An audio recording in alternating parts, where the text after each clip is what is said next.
Amigos, Dios les bendiga, les saluda Chepe Putsu, hoy aquí en la lectura pública de la Biblia. Vamos a estar empezando por el Salmo 1, uno de los mejores salmos que existe en toda la Biblia, en donde vamos a hablar acerca de los dos caminos en la vida. Eso es lo que vamos a leer, el contraste entre la bendición de quien teme a Dios y la maldición o las consecuencias que hay en los transgresores. Luego vamos a estar entrando a Génesis capítulo 25 y 26, donde habla de la muerte de Abraham, de los descendientes de Ismael, en donde vamos a ver el nacimiento de Esaú y de Jacob y todo, cómo se mueve ese dilema que hay entre los dos desde que vienen unidos. Luego vamos a ver cómo Esaú vende su primogenitura, vende sus derechos de hijo mayor. Y luego vamos a ver cómo Isaac engaña a Abimelech, y luego el conflicto que hay de las aguas, de los pozos del padre de Abraham y de todos los pozos, todo ese conflicto que hubo alrededor del agua, terminando con el pacto de Isaac con Abimelech. Luego nos vamos ¿a dónde? A leer lo que está en Mateo capítulo 13 del 24 al 58, en donde encontramos 5 poderosas parábolas: la parábola del trigo y la maleza, la de la semilla de mostaza, la de la levadura, la del tesoro que estaba escondido y la perla, hombre que aró y buscó el tesoro, y cuando lo encontró lo volvió a esconder para ir a vender todo lo que tenía y ir a comprar ese terreno, y lo logró. También vamos a ver la parábola de la red para pescar, y luego también vamos a estar viendo cómo Jesús fue rechazado en Nazaret, cómo lo rechazaron y él tuvo que irse de ahí de Nazaret. Así es de que les deseo lo mejor en esta lectura pública de la Biblia. Dios los bendiga. El libro de Salmos, capítulo 1. Qué alegría para los que no siguen el consejo de malos, ni andan con pecadores, ni se juntan con burlones, sino que se deleitan en la ley del Señor, meditando en ella día y noche. Son como árboles plantados a la orilla de un río, que siempre dan fruto en su tiempo. Sus hojas nunca se marchitan, y prosperan en todo lo que hacen. No sucede lo mismo con los malos. Son como paja inútil que esparce el viento. Serán condenados cuando llegue el juicio. Los pecadores no tendrán lugar entre los justos. Pues el Señor cuida el sendero de los justos, pero la senda de los malos lleva a la destrucción.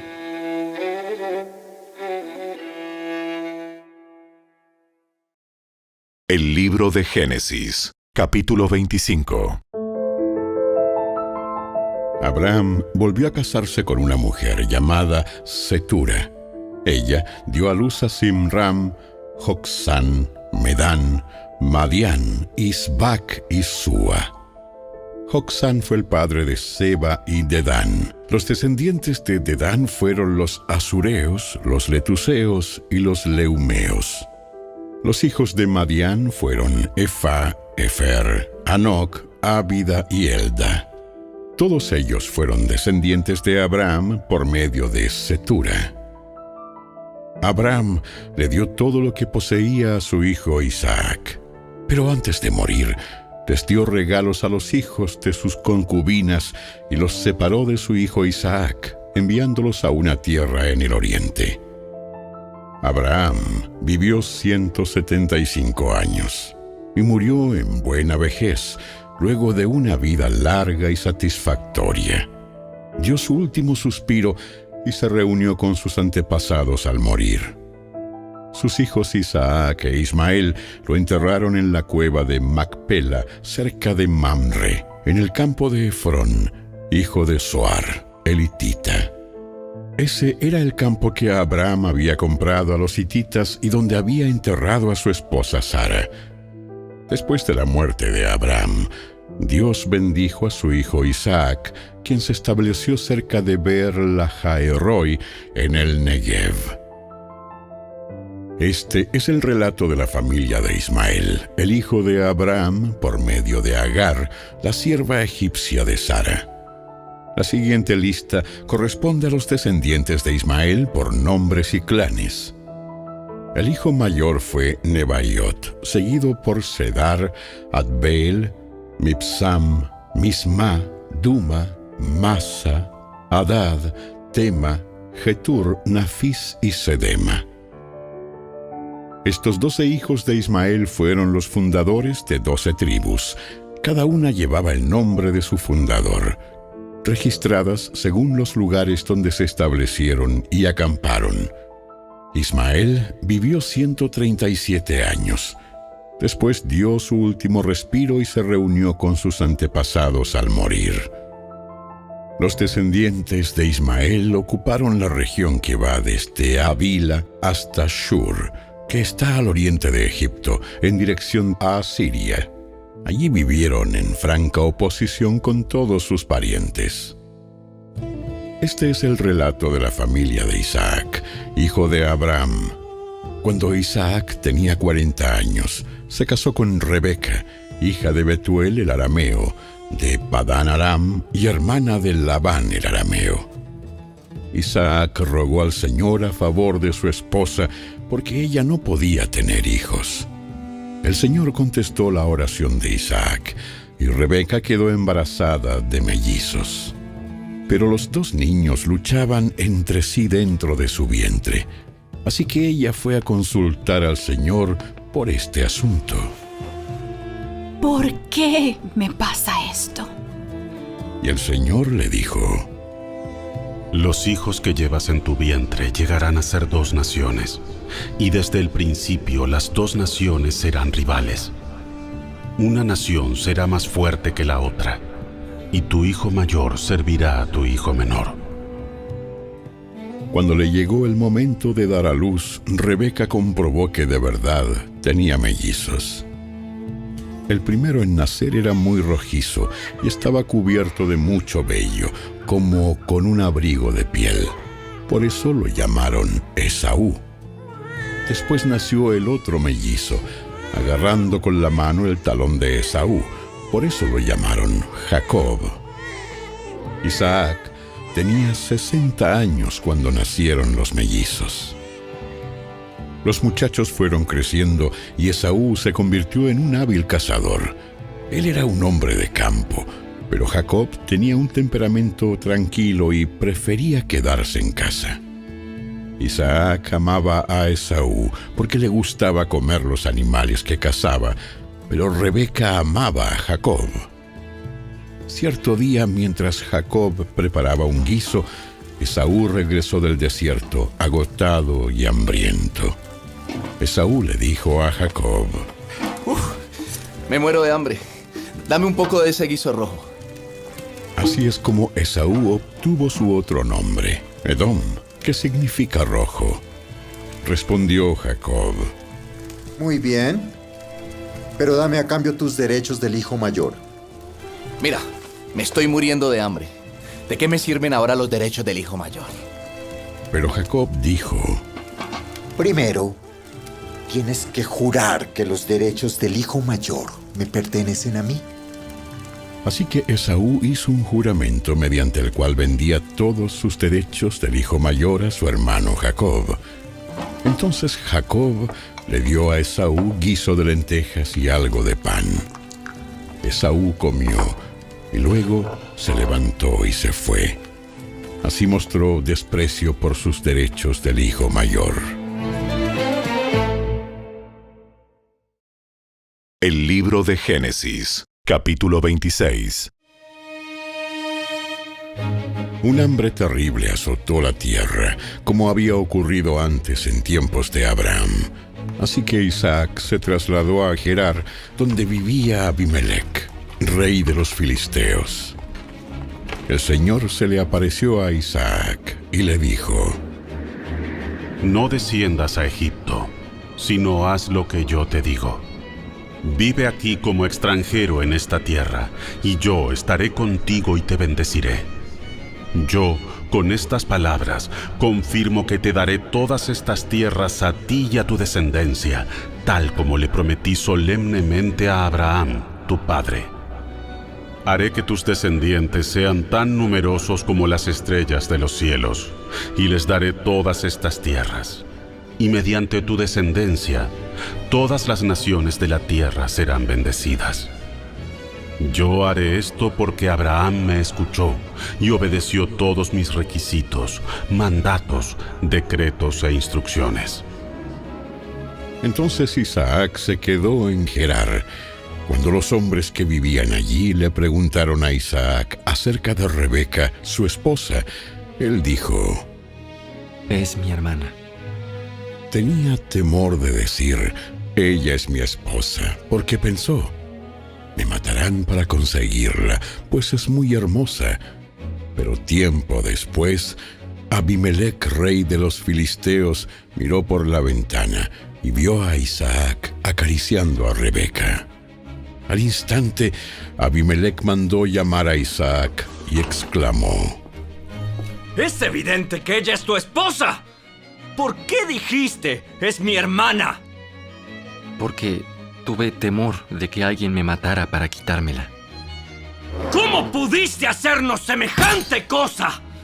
Uno de mis hombres bien podría haber tomado a tu esposa para dormir con ella y tú nos habrías hecho culpables de un gran pecado. Entonces Abimelec dio esta orden a todo el pueblo: Cualquiera que toque a este hombre o a su esposa será ejecutado.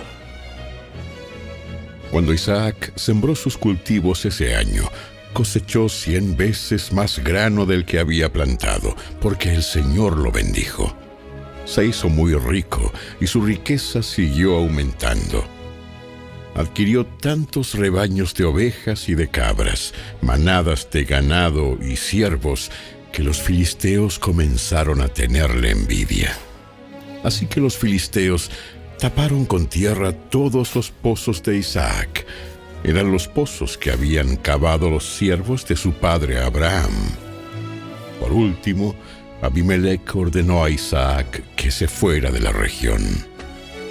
Vete a algún otro lugar, porque te has hecho demasiado poderoso para nosotros. Así que Isaac se mudó al valle de Gerar y allí armó sus carpas y se estableció.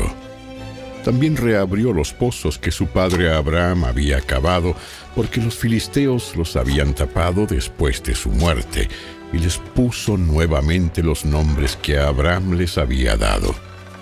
Los siervos de Isaac también cavaron en el valle de Gerar y descubrieron un pozo de agua fresca.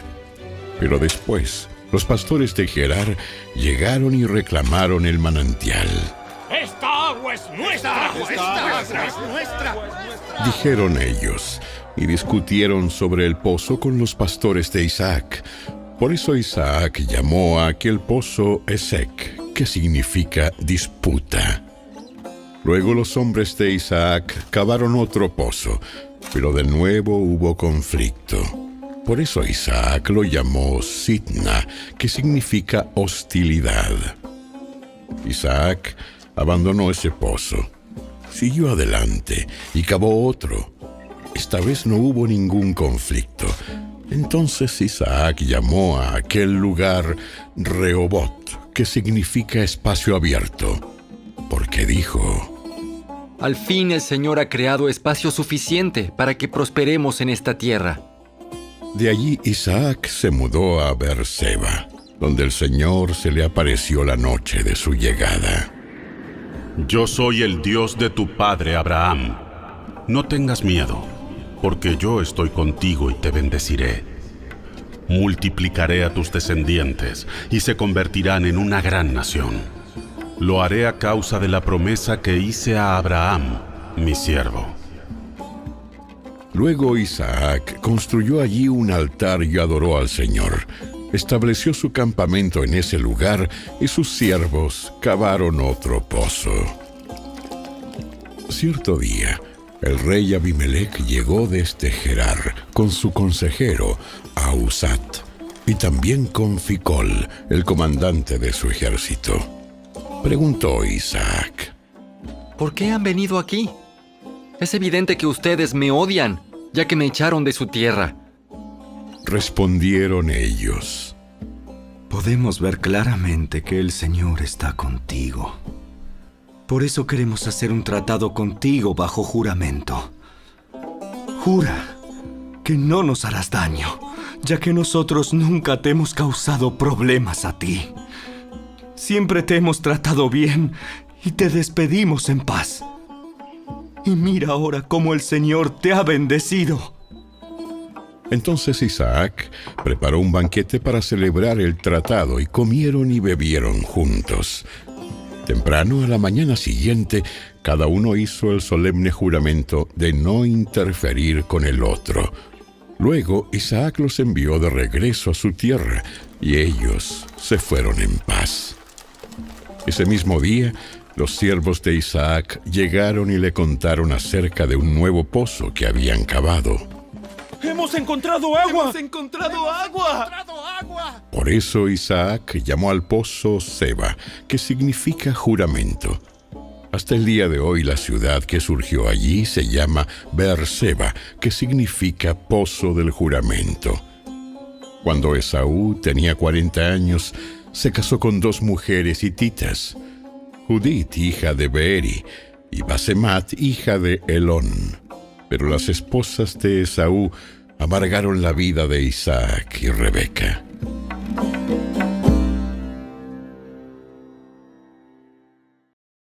El Evangelio según Mateo, capítulo 13. La siguiente es otra historia que contó Jesús. El reino del cielo es como un agricultor que sembró buena semilla en su campo. Pero aquella noche, mientras los trabajadores dormían, vino su enemigo, sembró hierbas malas entre el trigo y se escabulló. Cuando el cultivo comenzó a crecer y a producir granos, la maleza también creció. Los empleados del agricultor fueron a hablar con él y le dijeron: «Señor, el campo donde usted sembró la buena semilla está lleno de maleza. ¿De dónde salió?» «Eso es obra de un enemigo», exclamó el agricultor. «¿Arrancamos la maleza?», le preguntaron. «No», contestó el amo. «Si lo hacen, también arrancarán el trigo. Dejen que ambas crezcan juntas hasta la cosecha. Entonces les diré a los cosechadores que separen la maleza, la aten en manojos y la quemen, y que pongan el trigo en el granero». La siguiente es otra ilustración que usó Jesús. El reino del cielo es como una semilla de mostaza sembrada en un campo. Es la más pequeña de todas las semillas, pero se convierte en la planta más grande del huerto. Crece hasta llegar a ser un árbol y vienen los pájaros y hacen nidos en las ramas. Jesús también usó la siguiente ilustración. El reino del cielo es como la levadura que utilizó una mujer para hacer pan. Aunque puso solo una pequeña porción de levadura en 3 medidas de harina, la levadura impregnó toda la masa. Jesús siempre usaba historias e ilustraciones como esas cuando hablaba con las multitudes. De hecho, nunca les habló sin usar parábolas. Así se cumplió lo que había dicho Dios por medio del profeta. Les hablaré en parábolas. Les explicaré cosas escondidas desde la creación del mundo. Luego, Jesús dejó a las multitudes afuera y entró en la casa. Sus discípulos le dijeron: «Por favor, explícanos la historia de la maleza en el campo». El Hijo del Hombre es el agricultor que siembra la buena semilla. El campo es el mundo, y la buena semilla representa a la gente del reino. La maleza representa a las personas que pertenecen al maligno. El enemigo que sembró la maleza entre el trigo es el diablo. La cosecha es el fin del mundo, y los cosechadores son los ángeles. Tal como se separa la maleza y se quema en el fuego, así será en el fin del mundo. El Hijo del Hombre enviará a sus ángeles, y ellos quitarán del reino todo lo que produzca pecado y a todos aquellos que hagan lo malo. Y los ángeles los arrojarán al horno ardiente, donde habrá llanto y rechinar de dientes. Entonces los justos brillarán como el sol en el reino de su Padre. El que tenga oídos para oír, que escuche y entienda. El reino del cielo es como un tesoro escondido que un hombre descubrió en un campo. En medio de su entusiasmo, Lo escondió nuevamente y vendió todas sus posesiones a fin de juntar el dinero suficiente para comprar el campo. Además, el reino del cielo es como un comerciante en busca de perlas de primera calidad. Cuando descubrió una perla de gran valor, vendió todas sus posesiones y la compró. También el reino del cielo es como una red para pescar que se echó al agua y atrapó toda clase de peces. Cuando la red se llenó, los pescadores la arrastraron a la orilla, se sentaron y agruparon los peces buenos en cajas, pero desecharon los que no servían. Así será en el fin del mundo. Los ángeles vendrán y separarán a los perversos de los justos, y arrojarán a los malos en el horno ardiente, donde habrá llanto y rechinar de dientes. ¿Entienden todas estas cosas? Sí, las entendemos. Todo maestro de la ley religiosa que se convierte en un discípulo del reino del cielo es como el propietario de una casa, que trae de su depósito joyas de la verdad, tanto nuevas como viejas. Cuando Jesús terminó de contar esas historias e ilustraciones, salió de esa región. Regresó a Nazaret, su pueblo. Cuando enseñó allí en la sinagoga, todos quedaron asombrados y decían: ¿de dónde saca esa sabiduría y el poder para hacer milagros? Y se burlaban. No es más que el hijo del carpintero, y conocemos a María, su madre, y a sus hermanos, Santiago, José, Simón y Judas. Todas sus hermanas viven aquí mismo entre nosotros. ¿Dónde aprendió todas esas cosas? Se sentían profundamente ofendidos y se negaron a creer en él. Entonces Jesús les dijo: un profeta recibe honra en todas partes, menos en su propio pueblo y entre su propia familia. Por lo tanto, hizo solamente unos pocos milagros allí, debido a la incredulidad de ellos.